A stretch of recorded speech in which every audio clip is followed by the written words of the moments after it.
have a mission statement of what your purpose is and have Right. company values. But don't come up with your own company values. Have your team create them together. That's how we did Yeah. it anyways. Welcome to Clicks and Bricks Podcast. We talk about the entrepreneur mindset. If you get one shot at this, what kind of shot are you going to take? If we forget who we are, they're going to forget who you are. You've got an adversity story that's out of this world. Everything from that Main Street brick and mortar to that billion-dollar manufacturer. Can you tell us a little bit about your past, your history, where you come from, and so on? So I'm a native San Diegan, lived here my whole life. Our office is about 15 minutes or less from where I grew up, where our kids grew up. Actually, my two kids went to the same high school as I went to, which is pretty cool. I The whole life in San Diego? My whole life, yeah. So you've never had to experience a winter? Well, I have only like on vacations. You would choose to travel to somewhere that's snowing. That is a bizarre thought to me. But I guess Well, if it's you live not in San bizarre Diego, that because would be you know novel. you're going home. I love it out in San Diego. It's one of my favorite places to go. So I think the weather's always beautiful. The people are always just so laid back and nice. And I guess if you get to live in a tropical, or not a tropical, but a paradise, weather-wise, year-round, I guarantee it would do wonders for my personality as well. It's 85 degrees today. Yeah, I think it's 40 degrees here. So and a little rainy. That's warm for you, probably. Well, in St. Louis, we have both sides of the fence. We go all the way to -10 and we go all the way to 110.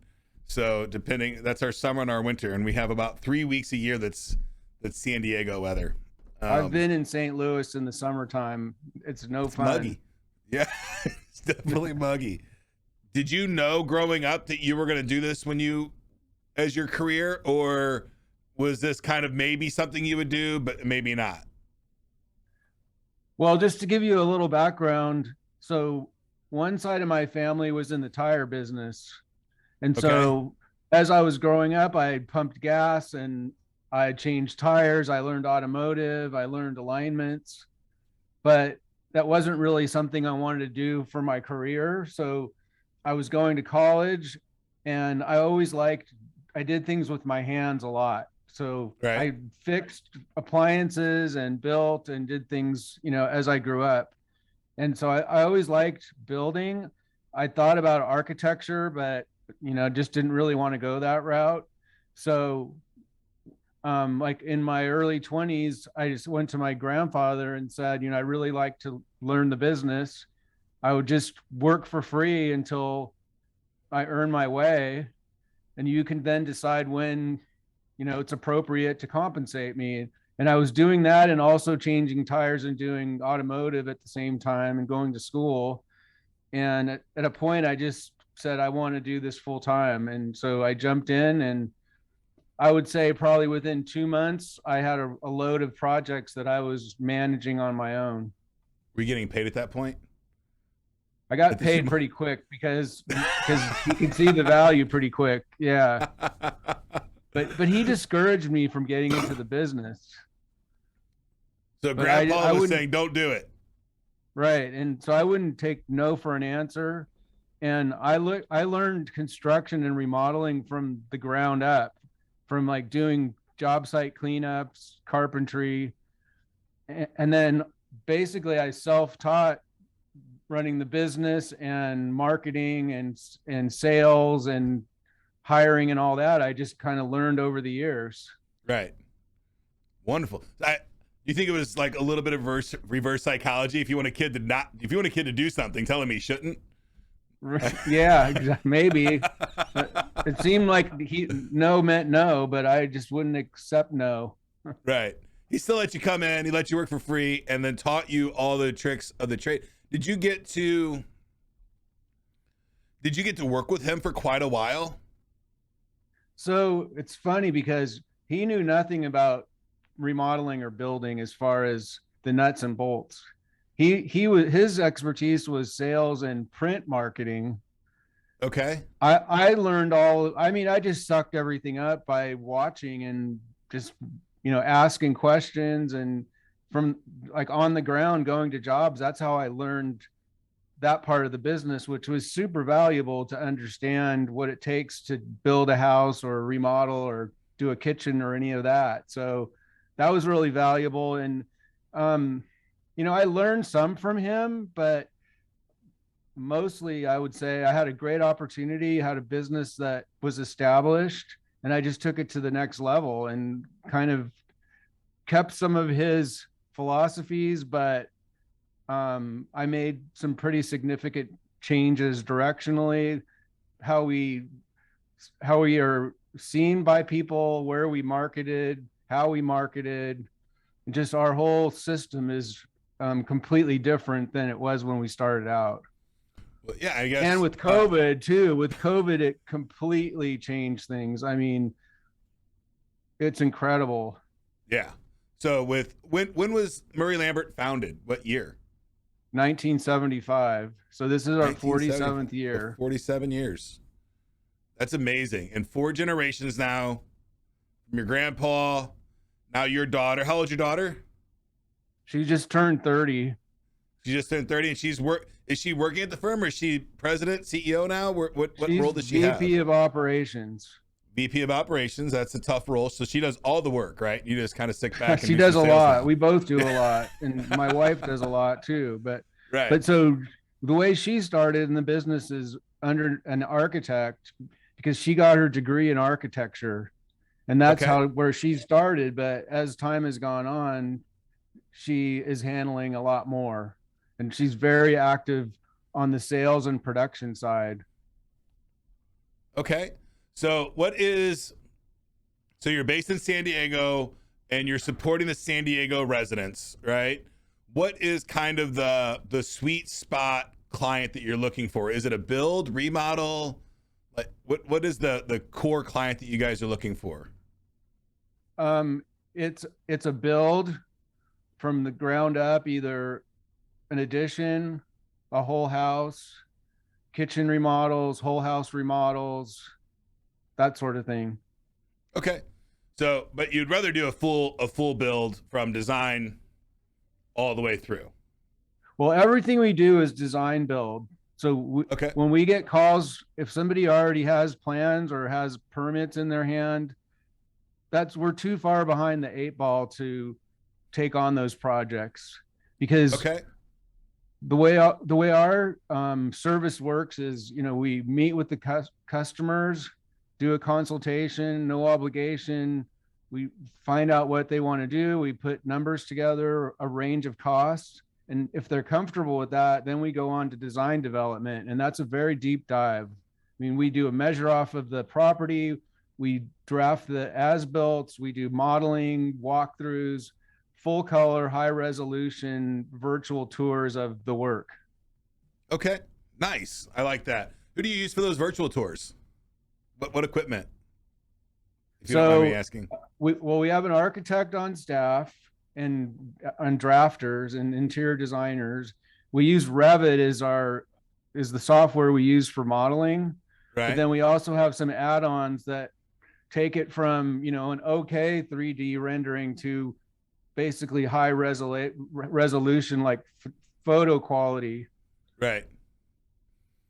Yeah, we have a partner called VR Room that does it, and they use Matterports. It's very, very high-end stuff. Yeah. It gives a phenomenal turnout. You can do all kinds of stuff with this new technology that's coming out with drawings and BIM files and all that fun stuff. So just curious if you and we're able to show someone by the time of the year, by the time of the day, change the lighting, walk through the front door, walk through the whole place.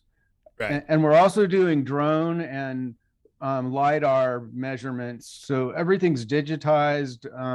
It's pretty amazing. Right. When you think that we used to just do a hand drawing in somebody's home. Yeah, it was just lines on it, just literally lines on a piece of paper, like boxes. I mean, we had graph paper and we would just draft a plan. All right. So You know, our show talks to business owners of all different kinds of business, and you just said something that interests me quite deeply. If somebody comes to you and they already have plans, you're behind the 8 ball. In business, on a fairly regular basis, somebody approaches you and says, "Hey, I want this done," and it doesn't fit necessarily inside your wheelhouse. And the initial temptation is, well, I shouldn't say no to business. How do you find, I guess it's the gumption or the, hey, my plan's the way, just tell that person, no, we really have to start from the beginning. If you want to use us, we're going to take those drawings. I know you invested in them.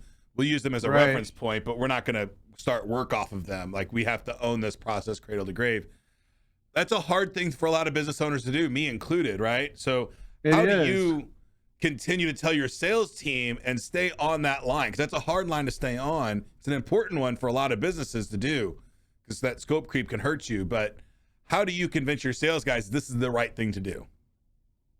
Well, so we don't really have to convince the sales guys, because, you know, they're getting really good quality prospects and they know we can't do everything. We don't want to be the biggest company. We don't want to keep growing. I mean, we've already doubled in size since before COVID. We're at about 24 on staff now, and we're pretty much, we don't want to go past 25. When with that said, I mean, it's a busy time. Our marketing's working really well. We're getting a lot of calls, a lot of form fills, and we're just careful about explaining what our service is and what our specialty is. And we stay within those lines. But what our goal is, when we have a call or a conversion that's not someone that fits, is to at least educate them enough where they walk away feeling good. Like, we don't want to come off arrogant or say that your job is too small or our minimum is this amount or any of that. We don't want people to feel bad. And we see a lot with our competitors who get bad reviews because of the way they treat people. And even like when we go on calls, it's amazing that we are transparent. We ask a lot of questions. We look at the property. We look at utilities. We look at everything. And we don't even give a price on the spot, even though people want that. We would rather wait and do it right.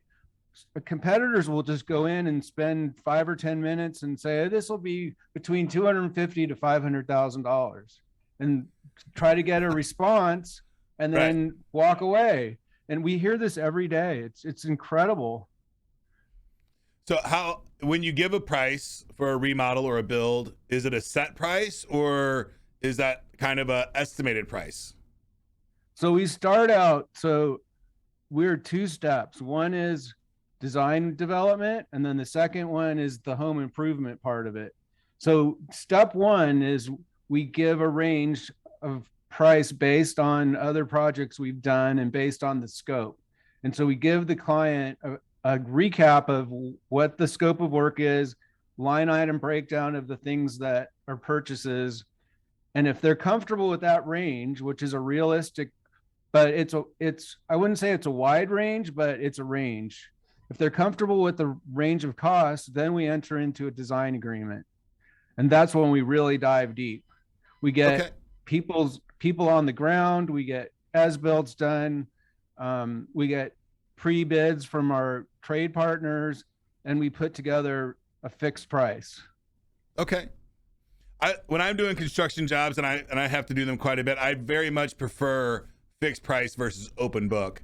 I feel like when you run an open book job, things tend to creep and it's too easy to change the scope here and there, and then you lose track so quickly. So I definitely appreciate an open, closed bid. Hey, this is the bid, this is the job. We're going to close the scope, and we're actually going to get it done, and we're going to get it done in the time that we said we're going to get it done, because we're not going to allow for these, knee-jerk reaction changes throughout the deal.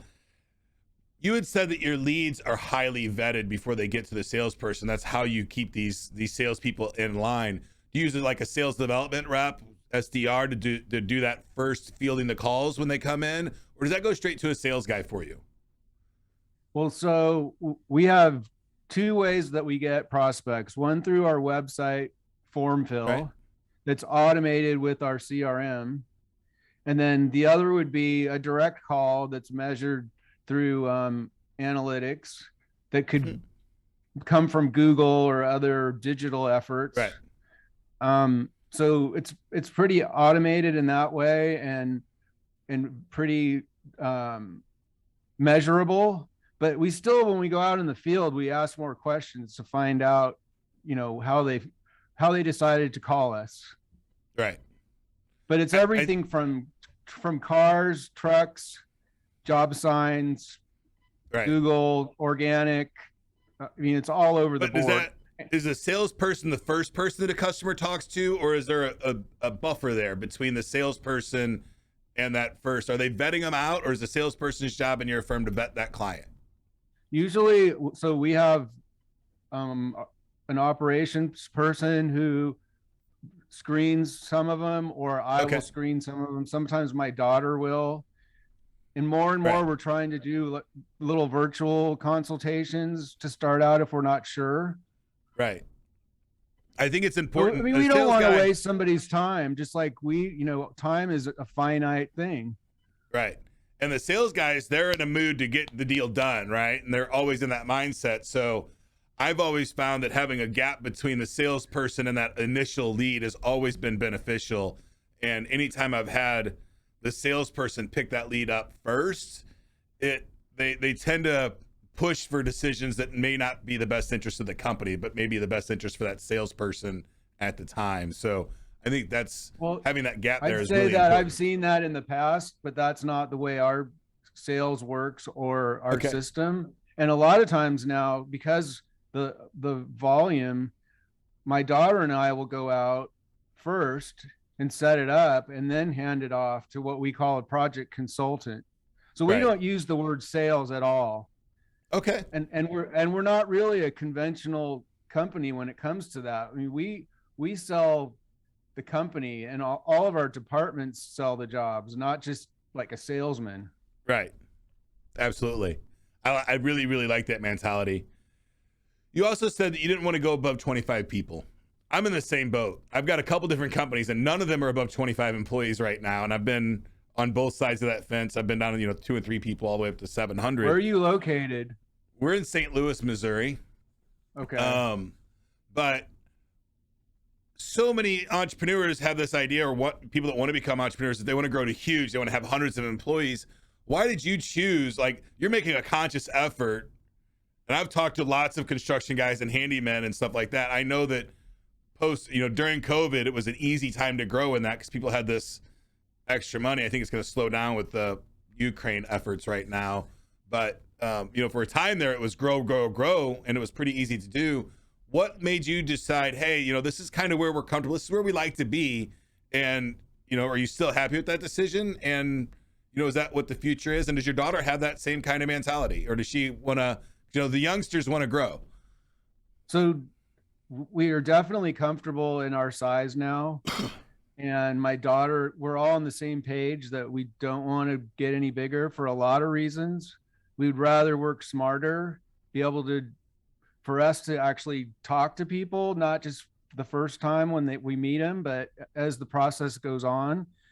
We also don't want to lose the handle on customer service and repeat customers and our reputation, not only for construction, but in the community. Right. So we're totally comfortable with that. And also in California, especially when you grow to a certain size, it just opens up all kinds of other regulations. I think it's 25 you hit OSHA, right? Or 26? 25 is a lot of 50. Things. Yeah. It's a lot of new problems come up. That's a new level, new devil all the time. Like 25 employees, 50 employees, both of those kind of keystones are all kinds of new challenges, right? And in California, it's even worse than Missouri. Yeah, I don't know what Missouri's like. I know my brother-in-law lived there for a long time, and he liked it. I think it was less bureaucracy than California, but different bureaucracy. I don't know if it's less. It's different for sure. Yeah.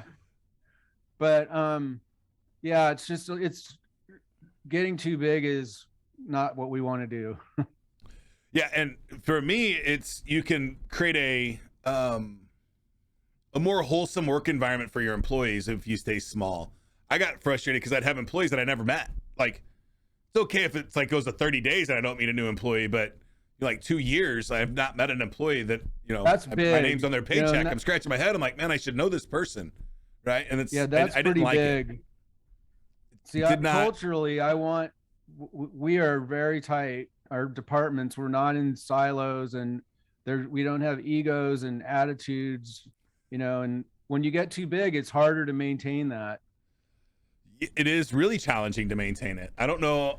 I scratch my head all the time how these guys with 700-800 employees are managing it, and being happy, right? Because to me, we do this to be happy, to feed our families and to create safe places for everybody.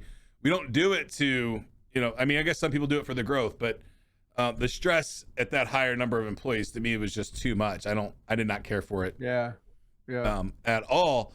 But so you don't have anybody in the company that's really saying, hey, we need to have a different direction. You've got them all on the same page. We do. That's fairly rare too. Yes. Right? Everyone's on the same page. We have a mission, and, how we treat our people, our staff, our customers, our trade partners, vendors. I mean, it's all the same. Right. So you have the mission statement, right? You got all those things, and right now everybody's on the same page. Do you have any tips or tricks on how you maintain that inside your company, that level of morale and that level of consistency? Like, is there something that you do inside your company with your 20-something employees that really helps solidify that message and that common voice and that common, mantra throughout the company? So I would say one of the best things we ever did, and it wasn't easy, is to build a leadership team and have department heads that are part of the leadership team and be more transparent as a company with the staff. Right. And we created a new mission statement, and, how we, our goals, and everyone is on it, So just create the leadership team, communicate the roles, right? Communicate what everybody wants. Do you continue to communicate that on a weekly, monthly, daily basis? Yes. I mean, we have regular leadership meetings, we have regular staff meetings, and we all try to work together, and everyone does lifting, and everyone helps each other out. I mean, everyone has different experiences, and sometimes you look at things one way and somebody else looks at it a different way and comes up with the answer. That happens a lot of times. I've had the problem even with, the mission statements of people having different opinions on what the mission was. Right. And that's really, really challenging and frustrating. Different interpretations. Right. Absolutely. But one of the things that I've always lived by is that I don't expect anyone to do anything for me that I wouldn't do myself. I very much live under that same guideline. I'm willing to do any of the jobs within any of my companies at any time. Right. So that is very important. So you've been in business for a while. Like, can you tell us the story about how you transitioned from, Murray's running the show, now you're running the show? Was that a co-managed for a while? Like, how did that go? It's riddled with potential problems. Yes. But you guys made it work, and it's a new generation running the company, and you're going to do it again. Hand the reins over to your daughter, so you've got some knowledge on how it happened the first time. If somebody's thinking about handing their business over to their kid or their grandson, hopefully this can get some of the bugs out of the system that you already know. Yeah. This is a great topic, because as I give more information and more responsibility to my daughter, I think back to when I was transitioning over, and I don't want to do it the way my grandfather did it with me, because it was very tough. And in some ways he wasn't supportive, and it was hard at that time. It was a hard break. Okay. So what happened was, basically he said he's retiring, and we decided on how much we settle up, what he cashes out. And he wanted to stay involved, but I was kind of protective because, as I said earlier, he was a print guy, and we were known as, newspaper and the TV week, what that used to be in the newspaper. There was always an ad with his picture. Right. And it really pigeonholed us for a long, long time. It took a long time to overcome that. We were just kind of like a loss leader, cookie cutter company. And that was not my vision. And so I took us in a different direction. I took us to doing radio advertising. I've had a website built, like as soon as the websites came about, and I went the digital and content route as things have moved on. Absolutely. That's huge. So you said it was a hard break from Murray to you. Was that detrimental to the grandfather grandson relationship, or were you able to maintain that through that transition? It was good, I would say. It was at times it was a little heavy, but overall it was still good. I think he respected me, but he just didn't agree with my direction.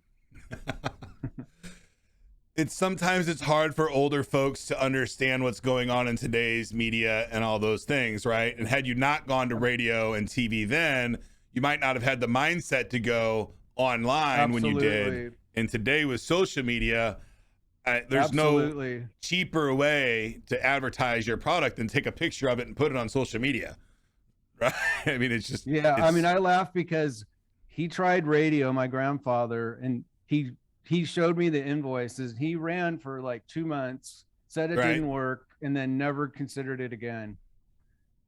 So you have to take chances, and I've always tried to stay ahead of the wave and, be,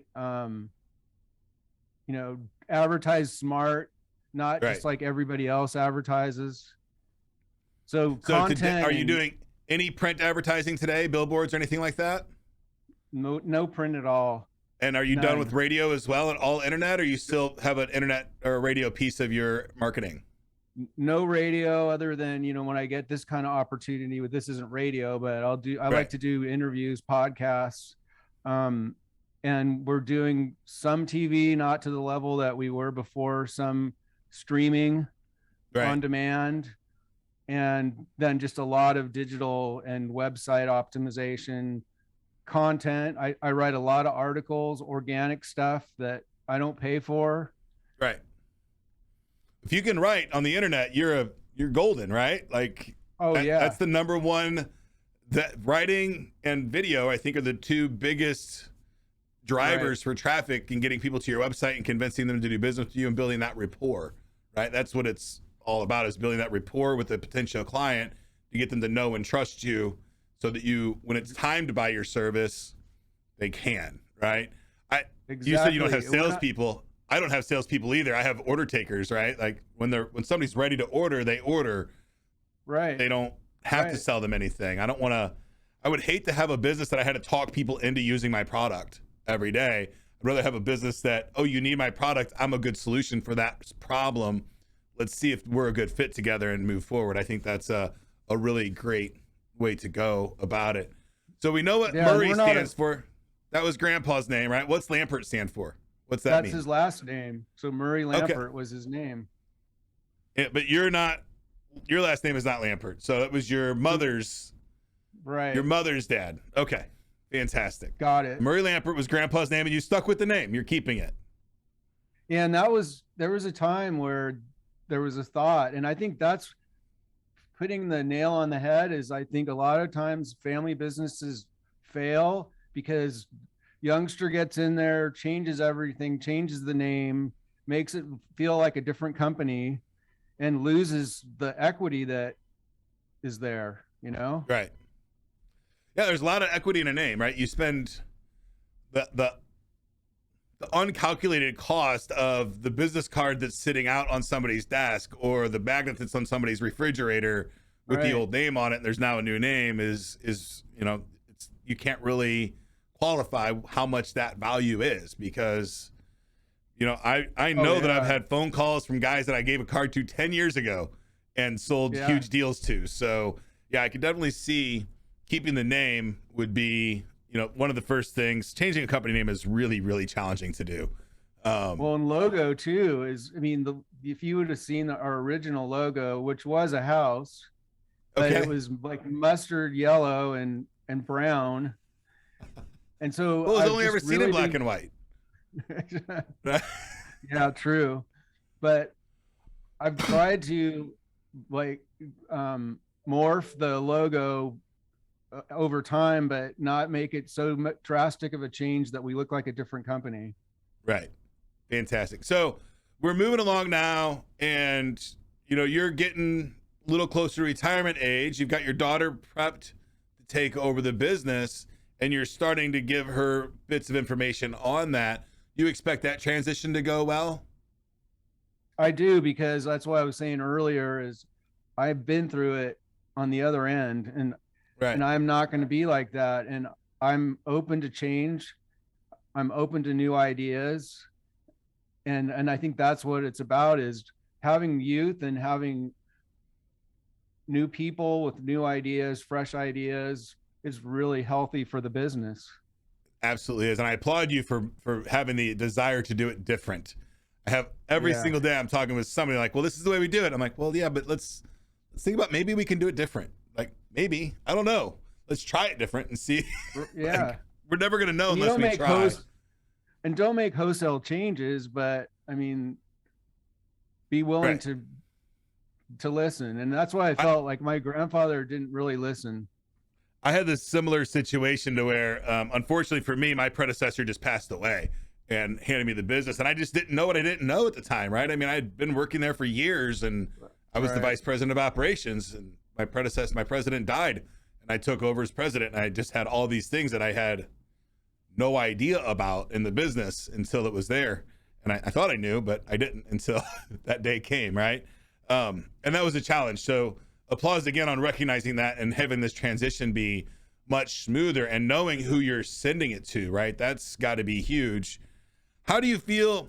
To me, I would love over the next 10 years if I got a chance to work with my daughter, right? How does that feel? That's got to feel pretty rewarding now to know that, if anybody's got a teenage daughter, they've got plenty of stories of the separation and all that stuff, but then to come back together and now you get to work together every single day. Is that trying on your relationship as father-daughter, or is that, something that helps and supports it on Christmas morning per se? It's really great. But I'm just careful because we spend almost every day together in the office. And so I need to let her have her identity. She's engaged and she's going to get married next year. And I try not to cross over the line and have business impact, the work-life balance. Right. It's hard. So it's very hard. Yeah. But it's important to recognize those things. I think you got it, nailed on the head. Congratulations for pulling that off. I would love to work with my daughter one day. I don't think it's ever going to happen. She wants to be a school teacher, so we're going to support that to its full extent. Well, that's great too. But at one time there was a chance my son was going to be involved, but he decided to go a different direction, and that's fine. Yeah. Got to let them go, right? Got to let them do what they want to do. Yeah. So yeah. Murray Lambert's been in business 46 years. You help businesses or people in San Diego, mostly residential, but also some commercial, design, build, and remodel their homes or secondary buildings in their correct on their property for like their parents or children, because housing is so expensive. That's why there's a lot of these accessory dwelling units being built. Is that a new thing that's happening in that area, or has that been happening for some time? These accessory buildings, like the code changed about 4 years ago, and it's just in San Diego especially, it's become very friendly where someone can do a detached or an attached apartment basically, right? And it gets its own address, and the fees are much reduced compared to what they used to be. That is interesting. That is really, really, and is that unique to California or San Diego specifically on those regulations being? It's brought down? California. So California passes the bills and then the cities adopt them, and they're not always exactly the way the state rolls them out. There's certain requirements that the cities have to abide by, but they have some say in what the code is. Greg, do you have anything that you would like to just leave the audience with? You know, we're all business owners, struggle, you know, or trying to open a business. You know, if somebody's in business and they're having a struggle, or they're trying to figure out how they're going to hand it off to the next generation. Do you have any words of wisdoms for the folks out there today? I mean,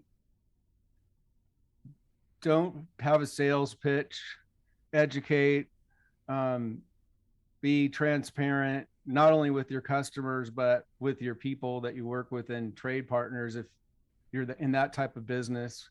What I like is that we're at a place now where I don't say we advertise, or we have name recognition, and we educate people and hope that we've reached the people that professionals that want our service, and right. We're not a fit for everyone, just like not every customer is a fit for us. Right. So instead of having a sales pitch, you would just rather educate. Yes, and have a mission, have a mission statement and company values. I mean, I think that's where it starts, is have a mission statement of what your purpose is, and have right. company values, but don't come up with your own company values. Have your team create them together. That's how we did it anyways. Yeah, that's a good one. I keep a set of core values, and they change slightly over time, but not very much. And it helps me a lot whenever we're trying to make it a hard decision, and you can go back to those core values or that mission statement. Like, no, it's a hard reason. It's a hard decision for a reason. We need to say no and walk away from this deal. Right. Which is, well, and my favorite two core values of ours is humility. Yep. And do the right thing. I mean, doing the right thing sometimes means it costs us money, but in the long run, it creates goodwill. Yeah, I think, I've always, I tell the team, like, if you go out in the field and you say something, like you give somebody a price and you do it kind of off the cuff and you're wrong, I have to eat that, right? Because I can't have around town that, hey, when Ken's company gives me a bid, right, they bait and switch me at the end. If there's, I tell people a lot of times, especially service businesses, when I'm consulting with them, I will cancel for a billing issue faster than any other kind of issue. Right. I will stop doing business with you if you make your billing confusing. If it's straightforward and more expensive and you can tell me why, I'm fine with that. But if you start confusing me with the bills, man, I am out fast. But sometimes people think it's more expensive, but what they find out later is that the other company hasn't included everything. And unfortunately, they find out the hard way. I used to try to save people, but some people you just can't save, and they have to learn themselves.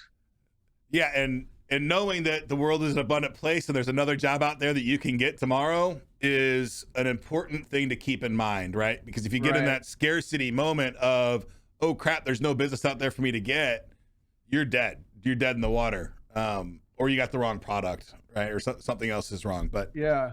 Oh, and sometimes we will say to a customer prospect, just like you're looking for the right contractor, design, build company, we're definitely looking for the right customer to work with. We're not taking every job.